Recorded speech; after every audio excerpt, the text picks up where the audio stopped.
So this is the second class of servant leadership, and we are starting off with this idea that we are all leaders. And the reason that we are all leaders is that we are all servants. Jesus has given us this great mission to be a part of.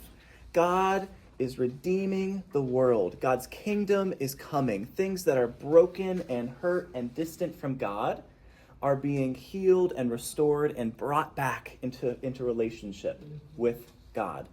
And God makes each and every one of us a part of it. But, we looked last week, we're all different. We're all a part of the same mission. We all worship the same Lord. We're all empowered by the same Spirit. And yet we are all different parts of this one body. And those differences matter. And those differences are part of what makes this body so wonderful and capable of so much. You would not want a Grove City Vineyard with 500 Stevens. Like, it would just, there would be no one else here but those 500 Stevens. We all need each other, and we all have a part to play. And so that last week was kind of an overview of what the class is doing and the idea of this mission that we are a part of. Tonight, we're going to try to get a little bit more practical and actually start learning some principles and practices which can make you a better leader regardless of which context God has placed you in. And so we're going to start by asking this question. You got to think about it a little bit on your homework. And it's, what makes an effective leader? What qualities make someone a good leader? Serve first. Serve first. Saw the title of the class and took a leap. Yeah? Mm-hmm. What'd you say? Education. Education. Okay, so someone who's competent, like, at what they're doing. Influential? Mm-hmm. Yeah. Say integrity for the faith. Integrity, and specifically integrity for the faith. Good listener. A good listener. Willing and available. Willing and available. How about a love for the people? Love for people. Yeah. Yeah. What about leading by example, but knowing when to step back and let others grow in their gifts? Yeah, so leading by example and also a willingness to delegate and let others step in. That's huge. Take responsibility for your mistakes. Yeah, that's a big one. Not be perfect, but take responsibility. Cheerlead for the people. Okay, cheer other people. Compassion. Yeah, compassion. An understanding of how their different teammates work together, their different qualities. Yeah, that's great. Something I'm noticing is that I don't have to convince you. You already know that the best leaders aren't the ones who exert the most control over you, but they're the people who care for you the most. What matters about leadership the most, when you take a step back and you look at who is the very best leaders in my life, throughout history, and it's the people who care. It's not the people who are all about exerting their control and their will being done and domineering over others. And I think you all are akin to that because you've learned leadership and you've learned service from Jesus, who reminds us that leaders in the kingdom of heaven, the people who are great in God's new and redeemed community, aren't the ones who are lording it over each other and just grasping for control and striving to make everyone serve them. But it's actually the ones who let go and love and sacrifice to serve other people. And I think that is remarkable that that much work in understanding what a leader really is has already been done by Jesus to us in this room, because I think that gives us a massive head start in being formed into the image of Jesus and being leaders within our own contexts. Because this is not how the world thinks about leadership. And this is, if you look at the leaders of the world, all too often, they do not align with some of the qualities which you just shared. Listening well, putting other people first, being willing to let go in order to give other people a shot. Like, that's not what you see in politics. That's not what you see in the highest echelons of the business world. But it is what I think is coming to life in the church and what can come to life in us. So that's what we're going to talk about more tonight. So there are many models of effective leadership. And based on your background or your education, you may have been taught some of these before. And the thing is, like, a lot of them work. Like, models are always ways of getting at reality and organizing it so that it can be learned and passed on. It always gets the thing in part, but it can never, no model is perfect.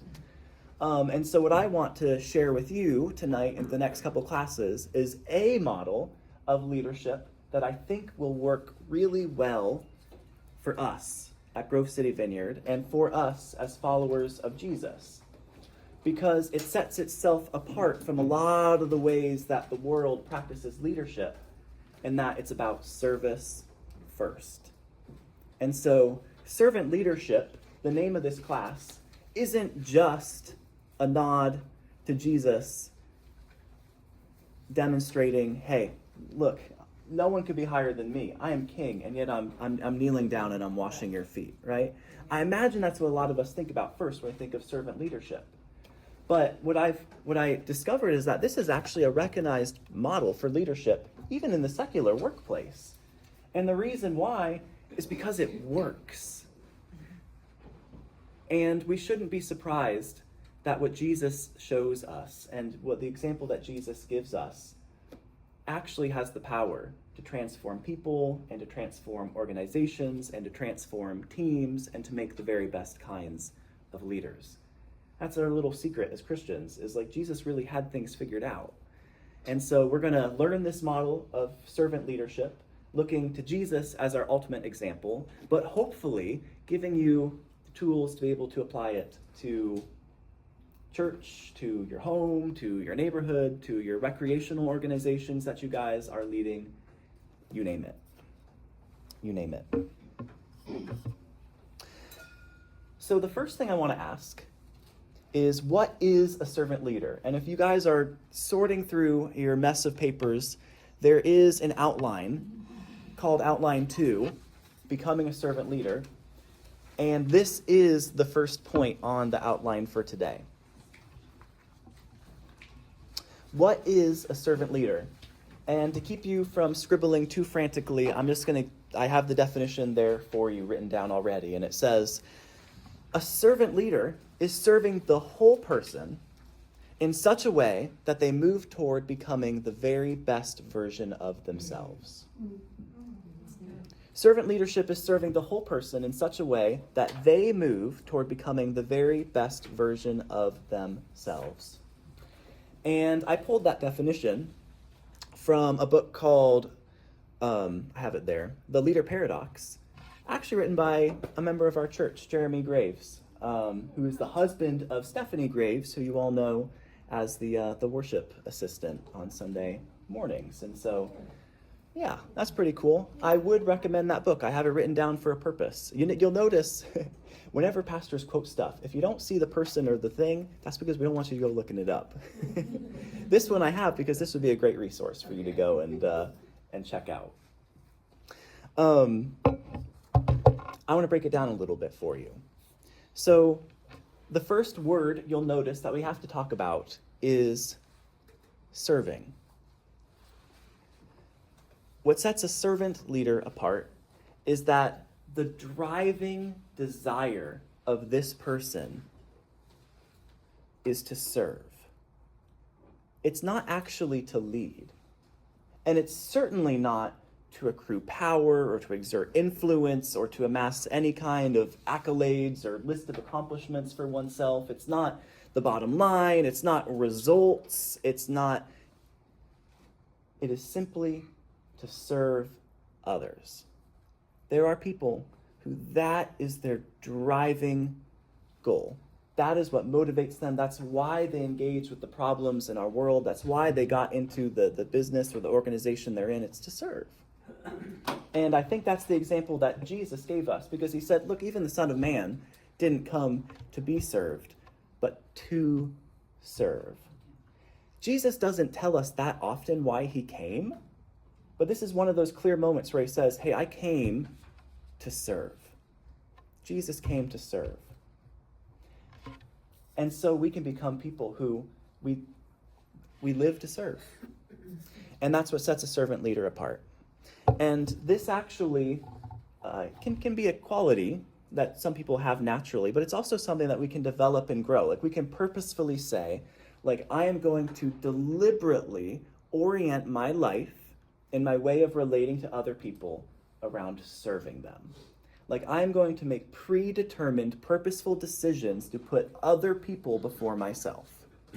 And to do that, you have to do what Jesus said, which is consider not only your own interests, but the interests of others.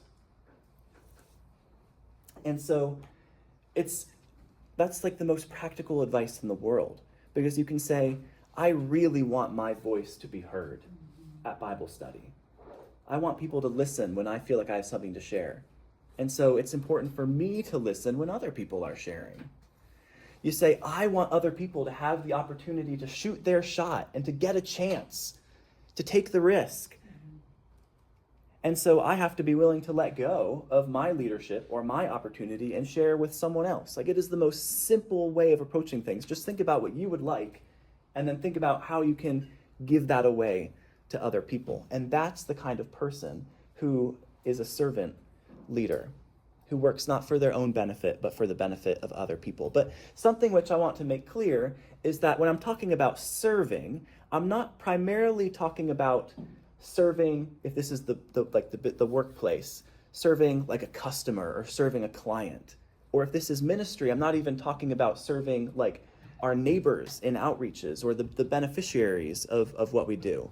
When I'm talking about serving leadership, the leader is serving the team. The person the leader is serving is the people who are working under that leader.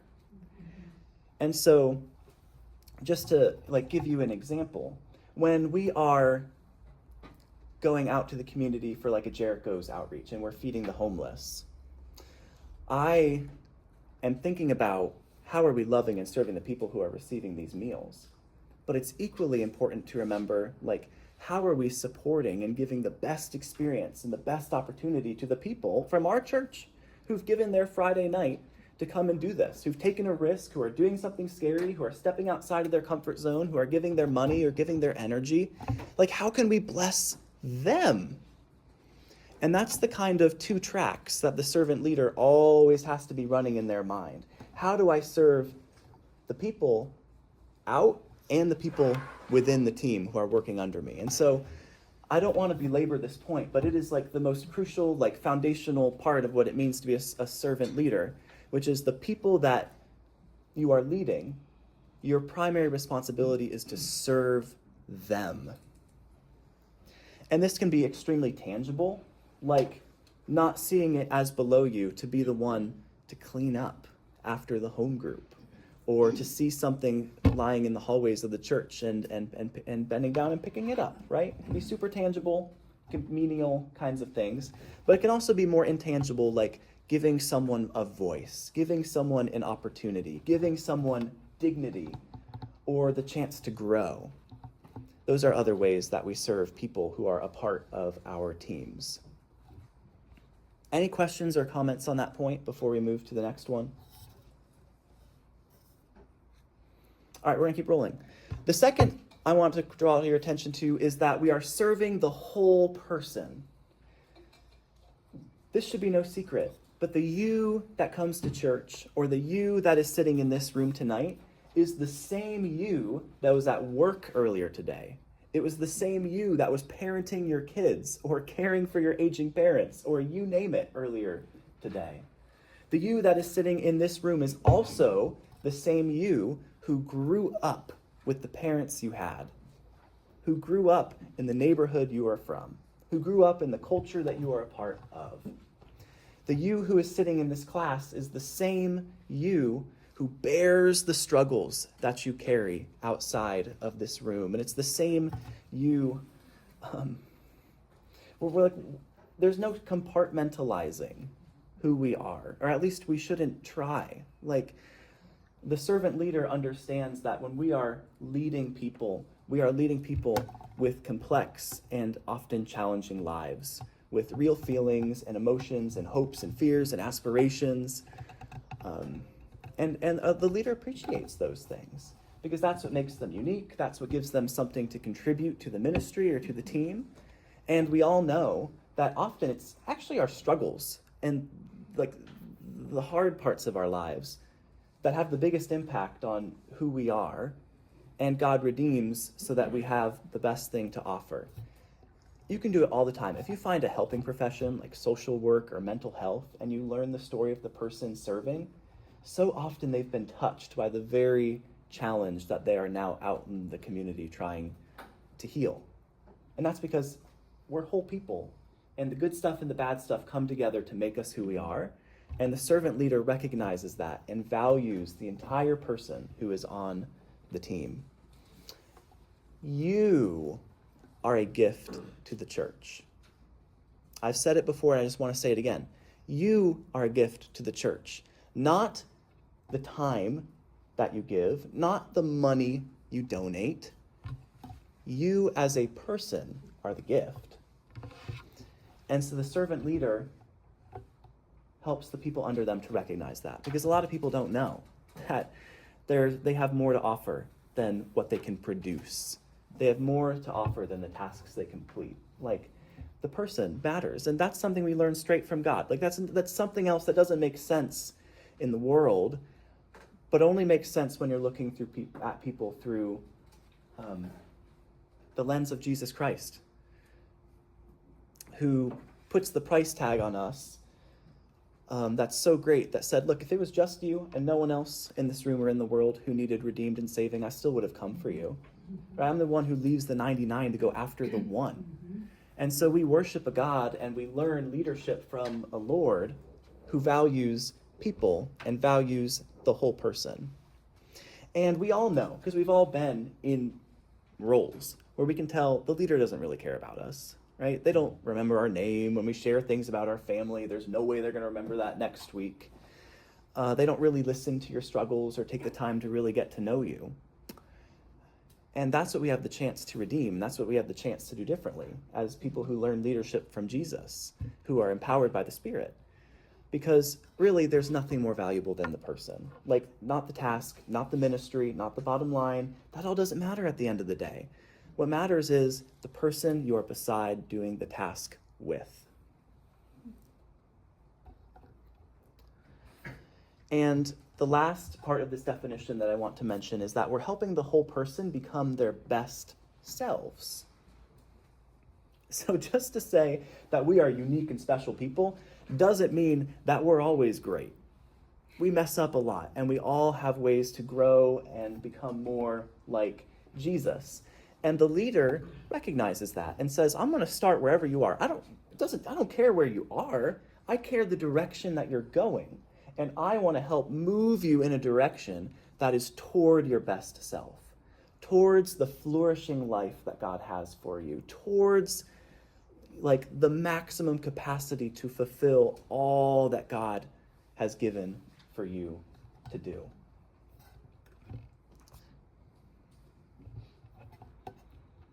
And so the servant leaders realize that seeing and caring and encouraging those they lead is more important than anything else. And so I just want to ask this, because you've all been a part of church ministries and outreaches and these sorts of things. Like, what if what really mattered in ministry is not the work we accomplish, but how we influence one another to be more like Jesus? Like, what would we do differently, or what might we have experienced differently? Can you say that again? Yeah, that was a bit Rephrase disjointed. it, Let me yeah. say it again. Yes. If the ministries you're a part of and the ministries you lead thought like this, the person is the most important thing, what would be different? I feel like it would empower people to grow in their gifts. It would reduce burnout from people feeling like their participation or what they're serving, that they have to keep doing, but like more encouraging their spiritual growth. Okay, people are valued. People get to use their gifts. We alleviate burnout. That happens. I think in that environment, people would be more effective People are more effective. when they feel loved as a whole and valued as a whole and like they're working in their gifting. Yeah. Yeah. Your approach toward that individual, or those individuals, would probably take on a whole different perspective or slant. Sure. Yeah, you have to face people differently. Yeah. Like, you can't just use them. You can't cut corners. You have to take the time to get to know them and to appreciate them. I think that it would impact the world differently too. Okay. Because it says, well, we're told that we would be known for the love for the brethren versus inner fighting. Yeah. If there was inner love, that shows on a team when they're doing a project, whatever it is. Sure. Yeah. Yeah. I think it would encourage understanding between a leader and the people who are in their team to know, oh, what's going on, how can we help in some way or another, and it would also hinder fallout or people leaving the church or people who feel slighted or wronged and go and do something else. And that I've seen through the years of this church, many people have just, something goes wrong and Yeah. people leave. Yeah, because this kind of leadership builds trust. Yeah. And you have to have that trust in order to weather mistakes as a leader, which was already shared. That's going to happen. The person has to know that you care about them and that you're going to give them grace so that you can receive grace as a leader. Absolutely. And so I started thinking of examples of how Jesus demonstrates this kind of leadership. And the kind of leadership I'm talking about, again, is serving the whole person in order to make them the best version of themselves. And what I remembered is that you all know the Bible really well too. And so what examples can you think of how Jesus demonstrated this kind of servant leadership? He sat with sinners. Sat with sinners. Yeah. He healed Peter's mother-in-law. That's actually exactly what I was thinking. All right, so there's something to that then. Why is healing Peter's mother-in-law stand out? Because he cares for your family and not just you, because your family is an extension of the things that you care about. One of the things I always That's thought good. was so extraordinary was the healing of the leper, Okay. because Jesus didn't have to touch him to heal him. But he touched him because he needed to be touched. Because he hadn't been touched in who knows how long. Yeah. So Jesus knew what he needed, not just the healing, but he needed that social acceptance. of Yeah. touching. That just always blew me away. Yeah, that's great. Yeah. That's great. I'm thinking of one of the times he was feeding the folks on the hill and the disciples said, where are we gonna get any food? And he said, you give them something to eat. So he was empowering the people under him to He's step delegating. into leadership. Yeah. Yeah. Also, the 10 lepers were the one that came back and was like, Right. you're blessed.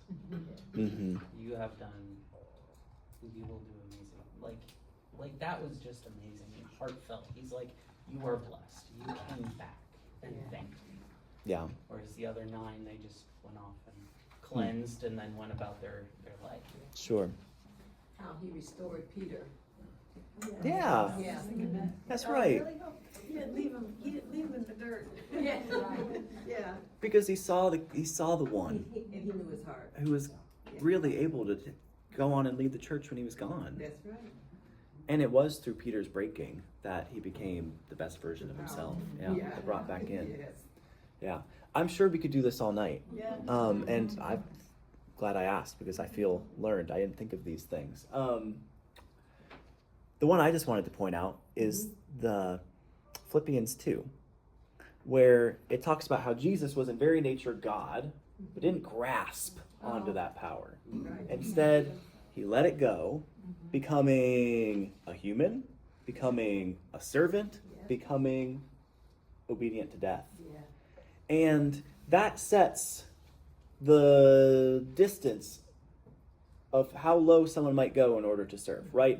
God to someone dying a criminal's death. And so if that's the example, like there's nothing we can do from our vantage point of leadership. There's no depth that we can go that is lower than that. There's no way we can humble ourselves more than Jesus, which means there's nothing that we could be asked to do, or no act of service which is too great a sacrifice, when that's the example that we're called to follow. That servant leadership doesn't get more than that. So what I want to ask now is, so that's what servant leadership is. What makes a servant leader? So if that's something that you see as an ideal, if that's something you aspire to in yourself, but you're wondering, how can I get there? How can I become more like that? That's what we're going to talk about for the remainder of this class, by talking about 7 pillars of servant leadership. 7 pillars of servant leadership. And we're just going to do basically 2 pillars a class. There's too much to talk about in any one class, so that wouldn't make a very interesting talk. So we're just going to do 2 pillars tonight and 2 pillars here on out, talking about what makes a servant leader. So we'll always work this into our lesson somehow. And the first one that I have listed down for you is that a servant leader has personal integrity and ethics. The servant leader is someone with personal integrity and ethical behavior, a sense of what is right and wrong. Okay, so on the outline, bottom of the first page, right? Am I on track? Yeah. Yeah. Like, where's the 7 pillars? Yeah. Right in 7 pillars. Yeah. So I like to think of this personal integrity and ethics as the operating system that you utilize to engage with others and to make decisions. It's the operating system, which means it's something that is happening internally, which is a guide to what comes out. And so, yeah, Jesus didn't use computer metaphor. He said, good trees bear good fruit, bad trees bear bad fruit. And so there's really no way of getting around this. Like, a bad person doesn't make a servant leader. They can get stuff done. They can dominate other people, but they can't model leadership in the way that Jesus shows us. And so the first step in becoming a servant leader is working on our hearts and making sure that we are people of integrity and people who follow God's revealed will for us. And so personal ethics, I'll start with that second part. It's the core values and the moral code by which you dictate your choices. It's not that important that you write down that exact definition. It's the core values and the moral code by which you dictate your choices. For example, honesty, the importance of being fair, showing respect to other people, taking accountability for your own actions, showing compassion, showing empathy, being loyal, being dependable. These are all things that you might value on the inside and you might think is right and wrong. It is right to be honest, no matter the consequences. It is wrong to tell a lie in order to get you out of trouble or to cut a corner. And that operating system, like that principle within you, dictates your choices out in the real world. Because you'll hit that moment where you get the chance to tell a white little lie to your spouse or to fudge the numbers on your hours sheet at work. But your operating system says it is always better to be honest than to tell an expedient lie. And so this is guiding to you through life and the choices you make. And it is the convictions that then orient you as a leader.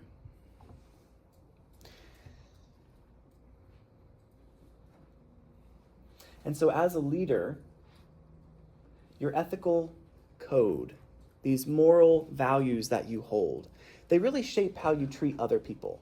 And they shape how you treat everyone. They shape how you treat your coworkers, your boss, your family members, your neighbors, all the way down to people who are just incidental parts of our life. The person checking us out at the grocery today or making the delivery.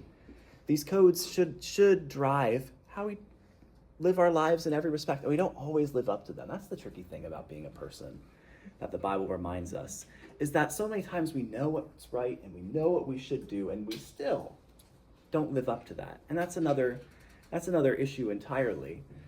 But in general, we tend to live by our moral code, which is why it's important to be people who know what you stand for, who have convictions, who have thought deeply about what is good and true and right. And secondly, integrity, it comes from that word integrate, which means that all the parts of your life are integrated into one whole. They fit together. There's nothing inconsistent. There's nothing broken off. There's nothing to hide. Like your entire self, your ways of acting in every context, at work and at home and with family and your parents and your in-law, you are an integrated person if you act the same way, if you are the same person in all of those contexts. And that's what it means to be a person of integrity. And so I'll give you an example of a lack of integrity, and you see it way too much. It's the leaders. You can think of pastors and church people, and you can think of CEOs who might be incredible ministers or who might be incredible business people, but they lack integrity because there are other parts of their life that are falling apart, right? Maybe they have broken marriages. Maybe they've got bad relationships with their kids. Maybe they're struggling with physical health because they're neglecting taking care of their body. Maybe they're struggling with mental health because they're bearing a load that's just too much and it's crushing them. This would be a lack of integrity because their lives are not integrated into one healthy, whole, functioning person. They've got themselves at work, or they've got themselves as a leader, and they've got all the mess that they try to compartmentalize and keep in other parts of their life. So when I say that the first and most important part of being a servant leader is to have integrity and to have ethics, is to say this. Ethics are your moral code, right? There's those values and convictions that you live by. And then integrity is to the degree that you actually stick to it.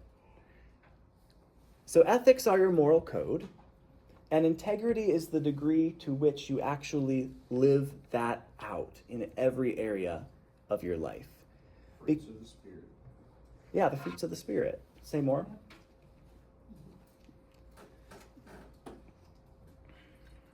So let's take that, which can really easily apply to the workplace, and let's bring it back into the conversation of discipleship and the church and ministry.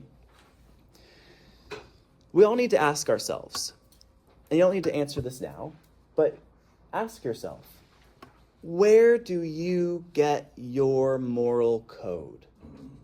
Where have you sourced your sense of what is right and wrong, what is true and false, what is good and bad? Where does that come from? Have we absorbed it from the culture? Have we made it up for ourselves? Have we received it from an institution, a college? Have we learned it at the feet of our Rabbi Jesus? Probably it's a combination of all these things. But it's a question to ask so that we can continually strive as followers of Jesus to align our values and to align our sense of right and wrong with God's instructions to us and the wisdom that God imparts to us through his scriptures and through his Spirit. Right? Remember the whole problem with the Garden of Eden, the whole issue of sin is seizing the fruit of the knowledge of good and evil, choosing for oneself the ability to say, I'm going to decide what's right and wrong. I'm going to decide what's good and evil. I'm not going to listen to what God reveals. I'm going to take that authority onto myself. That's not an authority we actually rightfully have. We are all instructed to learn our moral codes, our right and wrong, our sense of good and right and true and beautiful from God. And the second question that goes along with it is like, okay, that's your moral code. How consistent are we actually at living that out?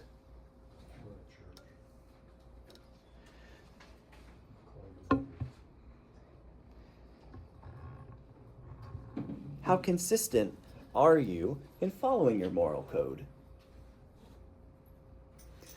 More than likely, we've all read that Sermon on the Mount many times in our life. Like, this is my favorite. It's probably one of my most reread bits of scripture because it's what I want to orient my life. It's what I want to define me as a person and as a father and as a pastor.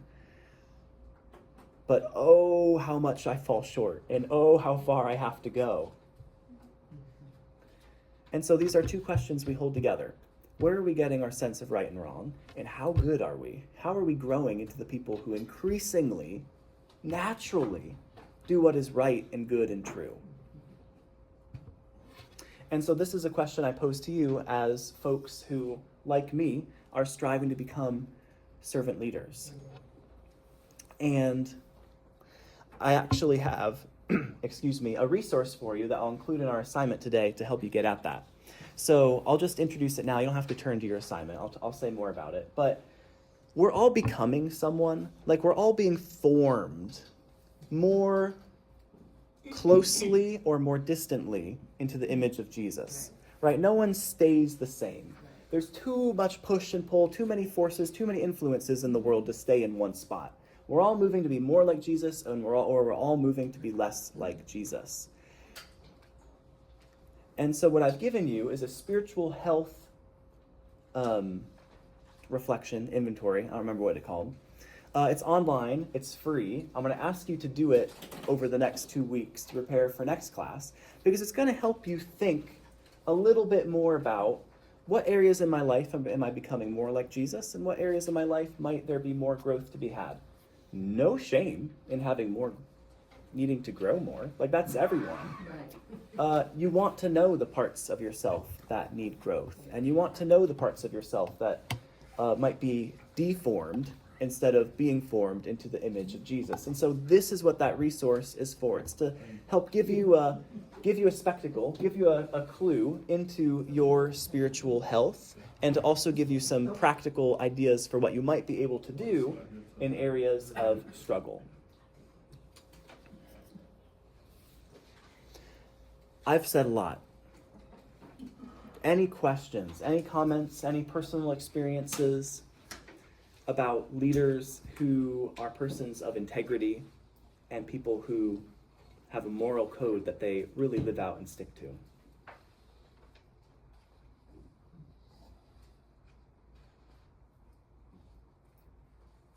Barnabas is one of my favorites. Yeah, okay. What about Barnabas? Well, of course, he goes off with Paul, so he was a spiritual guard. He wouldn't have been selected to go along. And yet, we all know about Paul and Earl Boats, and that's great. He had a great ministry. But Barnabas is the one who said, no, you don't just discard Mark. He needs help. He needs to be guided. And so, at the end of his life, he goes off and leaves Mark, but at the end of his life, he's asking for Mark to come back because Mark has become the kind of person he depends upon. Yeah. So Barnabas stuck with somebody who needed it. And he's the son of encouragement. I love him. I love what he was and how he was behind the scenes, uplifting Paul, helping everybody out. Yeah. No, I just love Barnabas. He's a great guy. Yeah, so that's like, great example. Yeah. Like Daniel. Daniel, yeah. You know, he had to fight it from the time he was a kid and he was taken to Babylon. He had to stand his ground and say, I am not willing to step off of this. He served 2 countries. 5 different leaders, including Cyrus when the Persians took over the Babylonians. He's the one that delivers Jeremiah's letter and say, here, this was written for you 150 years ago. We've been holding on to it for you. And at one point, Cyrus like, all right, Jews are going back. You know? But it was always that same quiet. He did his thing. He was excellent at what he did. And he built up those around him, and he never looked for credit. Yeah. All right. So, when does our integrity get challenged? It gets challenged when we come across morally gray situations. Like Paul and Barnabas deciding whether to carry on with Mark, right? There wasn't really a right or wrong of that situation. They both had opinions. They disagreed over it.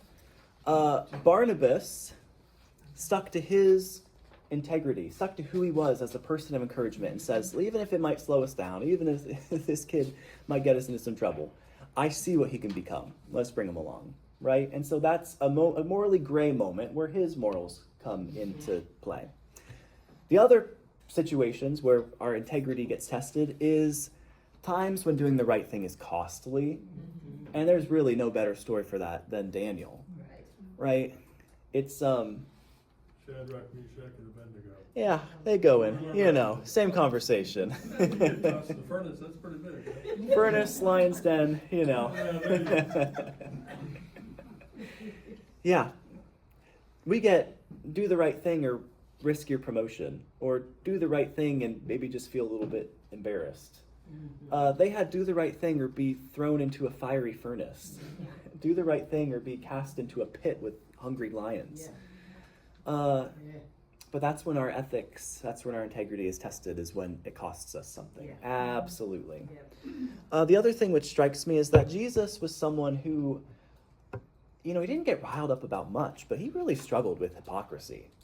Like people who had that face on of being one person, but behind the scenes were, what do you say? You look like your whitewashed tomb. Yeah, you're cleaned up and pretty on the outside, but there's just death on the inside. That's a person, that's only the way Jesus can put it. Someone who lacks integrity, right? And so this is important to Jesus because it's important to the way that Jesus wants his church to work in the world. Secondly, and more quickly, I promise, others first. Others first. And this is a little bit quicker because we've really already been talking about this, but it is one of the pillars, so I want to return to it. To be a leader who is others first is to treat other people, this is on the back side, by the way, of your assignment, of your outline, to treat others as unique individuals with intrinsic value that goes beyond their tangible contribution. Yeah, that's a lot of big words. I'll go again. Treat others as unique individuals with intrinsic value that goes beyond their tangible contribution. So treat others as if they're worth more than what they can produce. Treat others as if they're worth more than the tasks they complete. You see, we've already been talking about this, but I'm just going to give you 4 simple ways that you can actually do it. And here they are. First, be present to other people. How do you show someone that they actually matter? Especially when they're a part of your team and you're the leader. You listen to them when they're talking to you. You be accessible to them. You put your phone down. You give your undivided attention.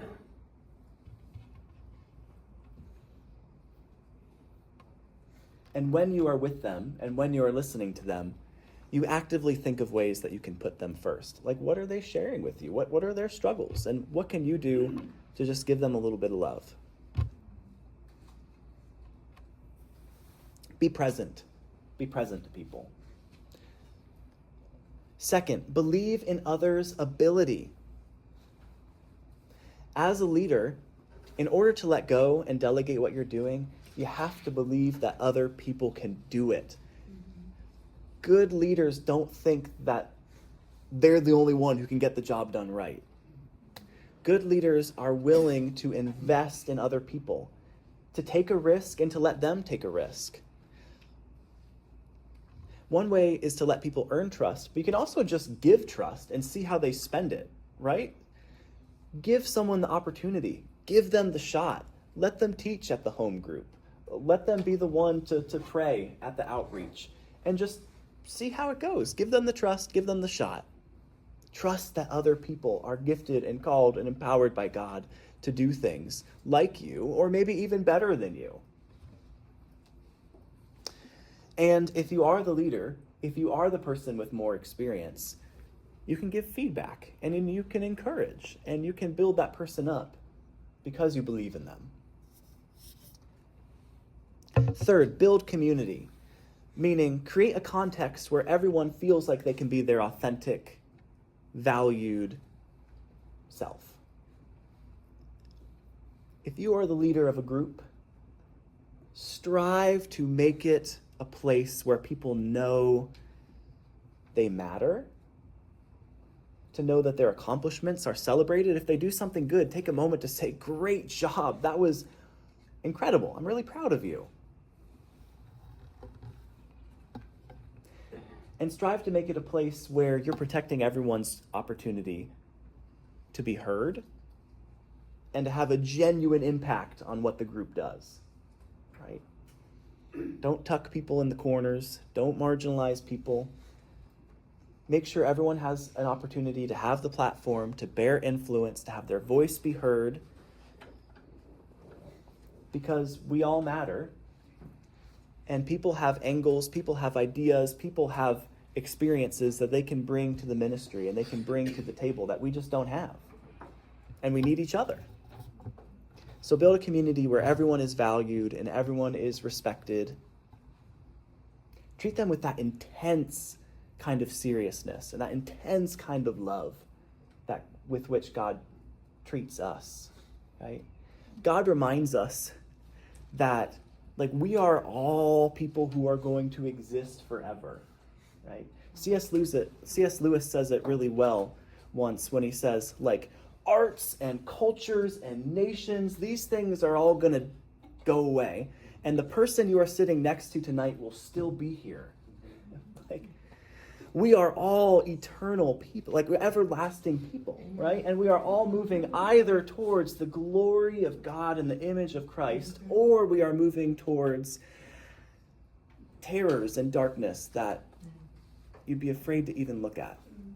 And so the people we laugh with, the people we work with, the people we serve, the people we encourage are heading towards either one of those directions. And so how we treat them and how we lead them and the communities we create for them, they really matter. They really matter. Yeah. I was at the welcome desk, and so of course heard lots of conversations and overheard a mother sharing how her daughter, who's Bethany, I think a lot of you know Bethany. Yeah. And wanted to talk. They were at some sort of conference, and she wanted to talk to the one of the leaders in her Bethany special way. And the leader was looking around, but wasn't looking at Bethany.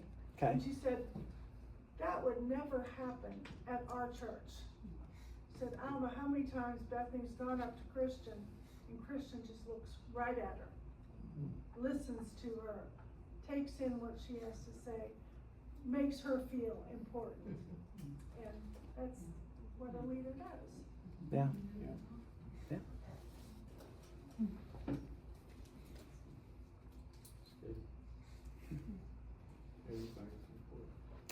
Yeah.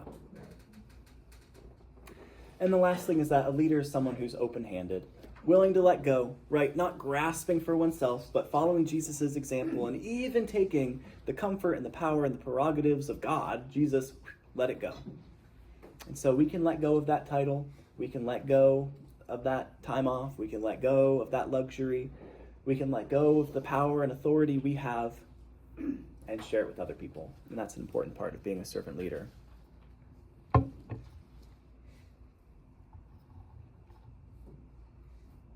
Let's pivot to talking about your assignment.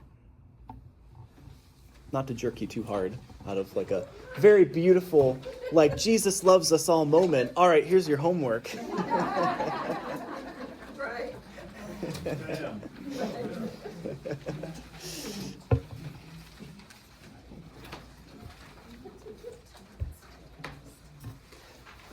So, on assignment 2, it says things you ought to do this week. And the first is your ministry leadership profile. There's a section that starts off like this. I have a heart for ... And then it's, I think, 3 or 5 blanks. Yeah. That's literally all. Way less than last week. Don't try anything else. Just answer the question, I have a heart for ... So that's from your ministry leadership profile, and that's what you'll chip away at for next week. The spiritual health assessment, there it is, that's what it's called. I give you instructions for accessing that on the page. If you have trouble, let me know, right? If you try it before Sunday and it doesn't work, talk to me on Sunday. We'll figure it out. But it's very easy to access. It's through a site called Practicing the Way. You will have to make an account, but you can opt out of emails, and it's all free, and it's a really quality resource, and you'll probably be happy you have an account because they've got all sorts of other neat resources on there as well. And so work on your reflection. Feel free to reach out to me if you have any challenges with that, but it's typically a very self-explanatory and accessible resource. And then I asked you a couple questions to help you digest the results of your reflection.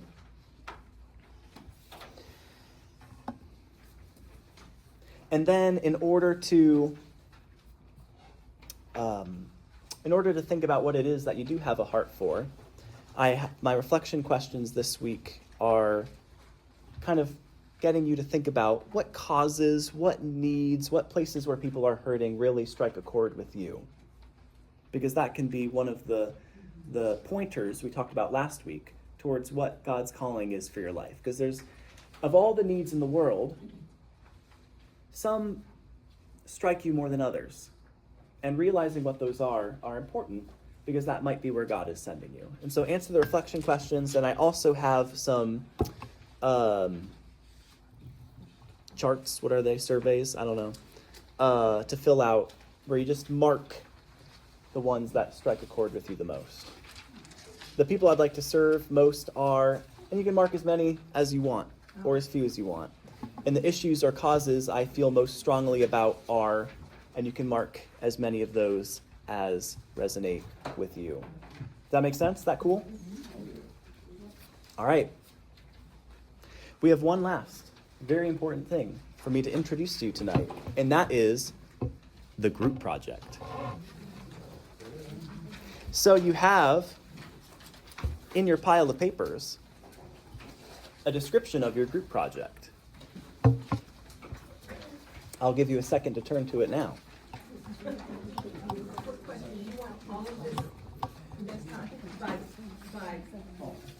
Which I didn't read last time. You're fine. So just the items on the to-do list. On this? Yeah. Yeah. Yeah. Yes. Okay. Yes. Yeah. And the reflection questions. Yeah. Okay. Yeah. Thank you.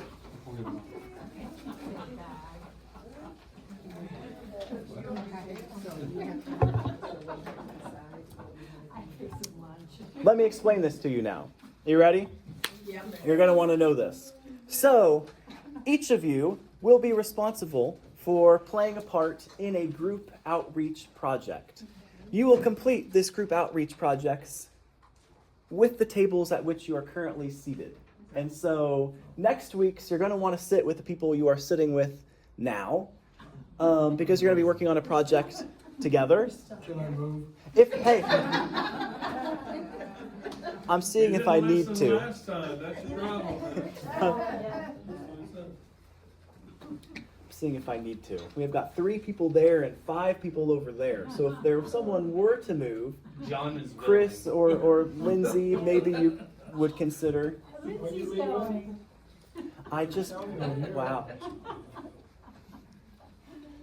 Thank you. I'll continue talking. So you'll be continuing a group project. Here's what it is. You have to design and carry out an outreach that you come up with all on your own as a table. And so this is something that can kind of be built off of a current outreach we have. Like, we go to Franklinton, to Jericho's, to serve food to the homeless. So that can't be your outreach because we're already doing that as a church. But you could decide to set up a prayer tent outside or have a collection and then give away items to the people at Jericho's. So that's an example of doing something original on your own that's kind of attached to something that we're already doing.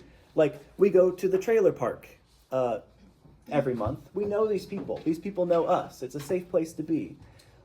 You could decide you're going to rally your group and you're going to go get some yard work done, right? I'll give you their phone numbers and you can see who needs some summertime yard work. That kind of thing would be dovetailing off what we already do. Or you can come up with something completely original. I give you a list of ideas to get the juices flowing. You can take exactly one of these ideas. Like I don't mean to take 15 ideas off the table for you. You can do exactly what I have written here. These are examples of things that have worked well in the past. This is a well-trod path. Many discipleship classes have done group projects just like this before. Some of you, this is your second time around doing a group project like this before. You've done this with me before. So hopefully this seems attainable. You have till the very last class, August 4th, more than a month to figure this out. And when you complete your project, you're going to finish the group outreach report, which is a lot like the personal outreach report, which just asks you, what did I do? How was it? And what did I learn? Any questions on that? You'll have questions as you go along, and I'll answer them. But do you have any questions right now? So, should we, how do we, so should we call one another, get numbers, or how do? Yeah, Or, exact. Okay. So, okay. that's a great So we're question. just gonna think. Yeah.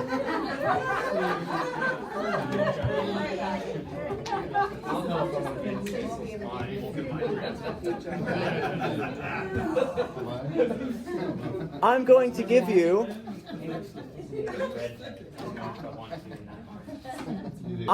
you the next 10 minutes to start. Oh, okay.